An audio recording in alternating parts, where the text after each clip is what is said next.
Parker Kligerman involved in the most recent accident. He's out of his truck and with Hermie. Yeah, real quick, Parker Kligerman, you had a fast truck, overcame a lap down to get back up there, and you were telling me last restart 20th to 5th in no time. Tell us what happened. Yeah, you know, we had an awesome truck, and obviously we had the tire go down at the start. So we went a lap down, got lucky, got a lap back, drove all the way through the field once, had a bad pit stop, came all the way back through again, and we must have passed, I kid you not, it had to be 15 trucks and 15 to 20 trucks. And there's no doubt in my mind that give us 2-3 laps, we were going to be leading that race. And just had a couple guys in front of us racing so close, was using the outside, and you just lost it, you know. And obviously I made a mistake, so I'm not going to get on about it. It's hard racing. It's lap 50, you know. There's 100 laps to go. What are we doing here? Why are you taking strategies to put you up there and such? But, you know, it's racing. We had a great Penske truck on Ram, and we're going to be back better than ever next week, and we'll give him hell. That's Parker Kligerman. He's out tonight. Aaron's lucky dog goes to the 88. He's going to need quite a few more of those, though, because he was behind the wall for about 10 laps. But we're cutting into it now. Yeah, he was 11 laps down. Now he's 9. He's gained 2 of them back. So Matt Crafton gets the Aaron's lucky dog. He's giving a lap back. He just needs 9 quick cautions here. We'll get right back in this thing. Timothy Peters, Ron Hornaday leading the field back to the green flag. It goes in the air. Timothy Peters with another good restart. Yeah, but Ron hung right there on that quarter panel, Phil, and got a drag off of him, a draft off of Peters, and he's going to take the lead, and they're 3 wide behind him. Cole Whitrow was in the middle of a 3 wide situation with Justin Lofton, Austin Dillon. Now it's settles down, and they're 3 wide again. Where did it settle down? I was looking for that point where it settled down. 14 truck lengths it settled down. Way out in front, Ron Hornaday rocketing to the front as he comes out of turn number 4. The fuel doctor, number 60 of Cole Whitt, moves up into the 2nd spot. You think these guys don't know that Kevin Harvick and Kyle Busch aren't out there with them? Everybody wants to win this race. They're going 3 wide. They're taking chances. They know that this is their night to shine. And, man, these drivers are taking advantage of it. This is fun to watch. 2 and 3 wide still working their way around this 1.5-mile racetrack. Side by side, Jason White on the inside and Ricky Carmichael in that Monster Energy number 4 on the outside. There's Ty Dillon, the 21 in his debut, right behind Jason White. Ross Chastain, there he is right there. Mellon 1 on the outside, side by side with Ty. A little bit of momentum, a little bit of drafting help from Johnny Sauter, pushes him ahead of Ty Dillon. We saw that Mellon 1 truck sideways down in the middle of 3 and 4, so he's got his hands full, but he's going to town with it. How about Nelson Piquet Jr. drives by Timothy Peters, and in the meantime, Austin Dillon does the same thing and trying to get by Piquet.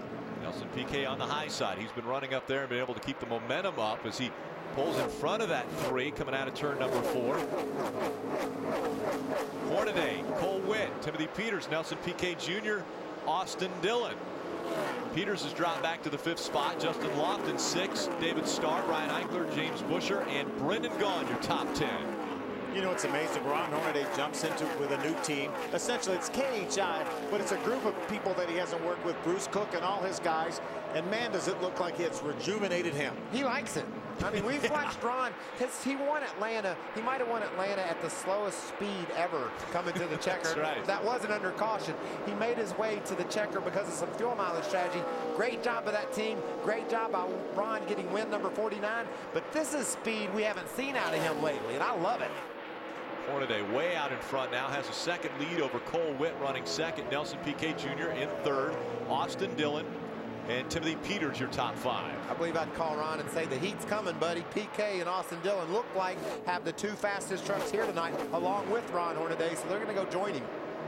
But in all the restarts, we've seen Austin Dillon struggle to get up to speed and stay as fast as he was when he qualified at a new track record.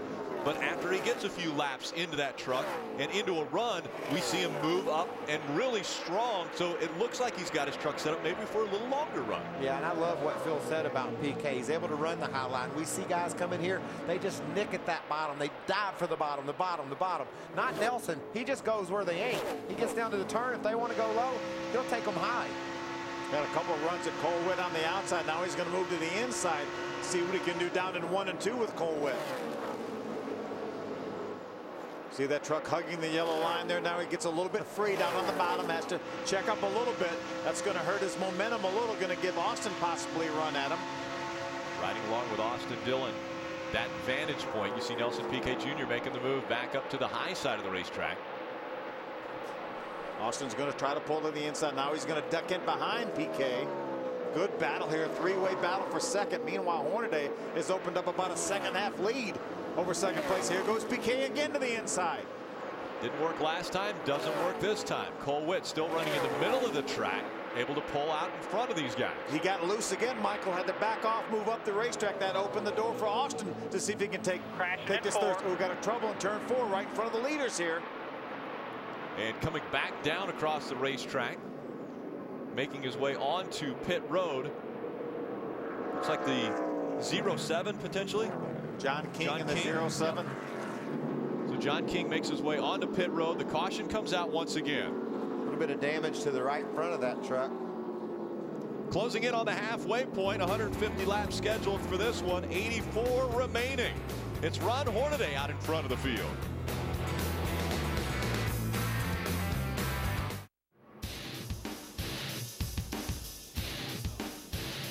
Speed's coverage of the NASCAR Camping World Truck Series on Speed is brought to you by Evan Williams. Smooth bourbon priced right. Spread the word. By Stayville Fuel Stabilizer. When you store, start with Stayville. And in high definition by Funai. Funai, fun and innovative. Experience more at FunaiAmerica.com. While we were away, pit stops taking place. Let's go to pit road. Ray Dunlap. Well, about a third of the way through the fuel run there, Rick, so everyone just afraid to stay out. They felt like they needed to come in to get gas. That's what Ron Hornaday did. They did fuel only, and up at the very front of the field on pit road here, we saw a little bit of a track bar change for the number 3 of Dillon. They went up a half a round. He's still just a little bit tight in traffic. Hermie? Well, Ray, differing pit strategies on this end of pit road. The 17 truck of Timothy Peters came to pit road. Butch Hilton, his crew chief, ordered 4 tires in a track bar adjustment. His truck's been a little bit on the free side. Also, we've been talking about James Busher. He gave up a top 5 starting position. He came to pit road. He needs track position, so they went fuel only this time on the 31 of James Busher to try to get a little bit of track position. His truck is just way too tight back in traffic. Guys, we already had an incident on pit road during that caution flag. You see the 22 of Joey Coulter. You see that all the damage to the right front corner. Blake Feast was coming in his pit as Joey was leaving his pit. Watch this now.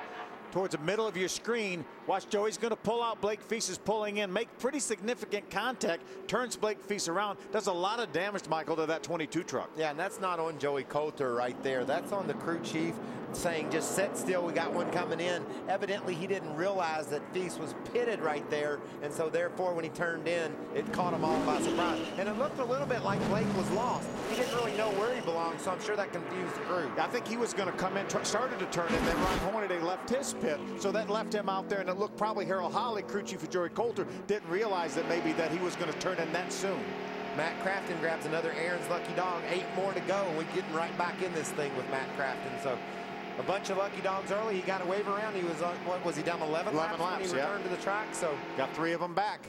Now, not everyone came to pit road. You'll see out in front of this field the 13 of Johnny Sauter, Ty Dillon, and Dakota Armstrong. They all stayed out. They were running 14th, 15th, and 17th when the caution came out. So they stay out. Different pit strategy for them. What about Ty Dillon? He's going to get to sniff what the lead smells like. See if he can hold on up front.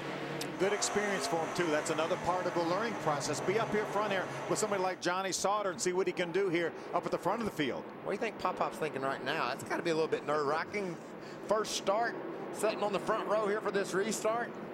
Johnny Sauter chooses the inside line. Ty Dillon will restart on the outside as we're coming up on lap 71. Green flag back in the air. Johnny Sauter, Ty Dillon, Dakota Armstrong, Nelson Piquet Jr. across the stripe. This is a fun race. All these different names lining up at the front here midway through the race. No clear-cut winner. We've seen a lot of guys drive off with the lead. Action galore. Spins, crashes, it's got it all so far. We've seen some fast trucks. The 8 of PK's been really fast. Hornaday's been fast in the 2. Austin's been really fast in the 3. Look at PK go to the outside. Nelson Piquet Jr. has in the number 8 as he goes high on the racetrack. Thought he was going to run out of room up there. Johnny Sauter out front. Nelson Piquet Jr. trying to take second away, but here comes Ty Dillon back again. 3 and 4 wide as they go into turn number 1. Look at Cole Witt all the way up forward. We haven't seen anybody running tonight. He said if Nelson Piquet can do it, I can do it. Nelson Piquet all over the back bumper of that 13 of Johnny Sauter, trying to take the lead away. A good run on the high side as they go through 3 and 4. Nelson Piquet Jr. out in front here in Kentucky. I'm going to tell you, that 8 truck is fast, and Nelson Piquet Jr. is driving the wheels off that truck. Back behind him, 2 and 3 wide, battling for position. Still on the lead lap. We've got 23 trucks. Norm Benning still on the lead lap in 23rd. Good run for Norm. Got a top 25 at Loudon. Gave a thumbs up before the race started. Now inside the top 25 again this week. Justin Lofton trying to catch that 6 truck. Got a little bit loose on the bottom of the racetrack. He slides up the hill. James Busher in the 31 gets underneath him. Trying to get really high up in turn 3 and 4 and get into the wall. That was Mellon 1. Ross Chastain scraped the wall exiting turn 4. And problems for that 07 once again. So John King coming back off the racetrack on pit road. We stay green. Something may be wrong with that truck. He caused our most recent caution. You can see the damage to the right front corner of that truck, all bent in there. Brian Eichler goes around the 81 truck of David Starr. Eichler in the Kyle Busch truck, number 18. That's a battle for the 10th spot. Piquet Jr., Johnny Sauter running 1 and 2. Piquet Jr. has a 1-second lead over Johnny Sauter. That is Ty Dillon, Austin Dillon running 3rd and 4th right now. Brothers. Did you see that David Starr truck? That's a normal lap. We talked about how rough this place is. Those trucks bob and weave all through the corners. That's what these guys are facing. Whether you're leading, we saw Hornaday out front moving around like that. Doesn't matter where you're running, that's what your truck's going to feel like. It looked like the truck in front of him, Brian Eichler, both of those trucks were bottoming out, it looked like, on those bumps. Side by side for position. Timothy Peters on the inside. Jason White.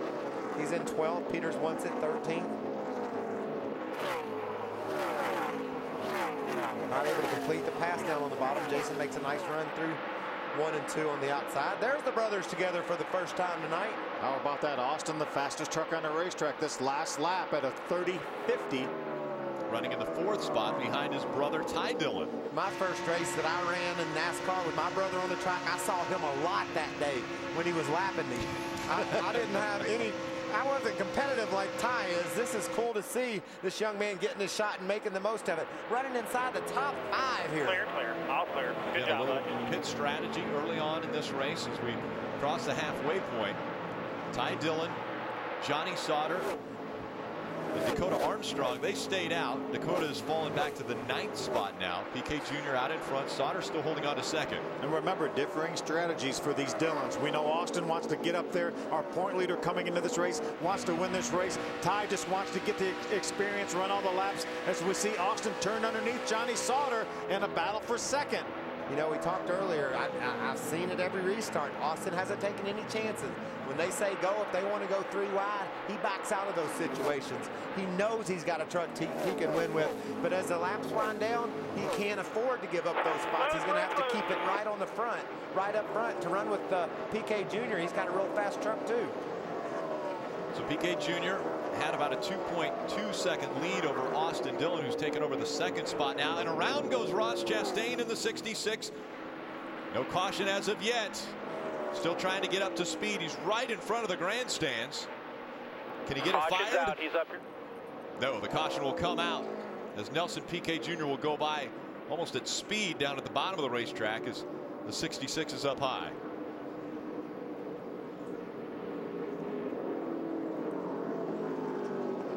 Ross, I said earlier, he scrubbed the wall down in turn 3 and 4. He's gotten sideways a couple, 3 times. Looked like that time it got away from him, obviously. Your left front tire is flat on that truck. That's kind of strange. Look at what. Yeah, look, is the left rear tire down on that truck? No, it's not down. Left front just blew out. Yeah, I think he had some damage to the right rear. Maybe got into the outside wall. You see him all by himself there. Got a little bit loose. Oh, yep, there you go. Overcorrected, chased it again. He's been loose a lot, Phil. He tagged the wall. He makes a little bit of contact with the outside wall right there, but could have been a lot worse. Talking to him before the race started tonight, said he never raced anywhere where he didn't use his brakes. Trying to get used to it. 6th caution comes out. This time it's Ross Chastain.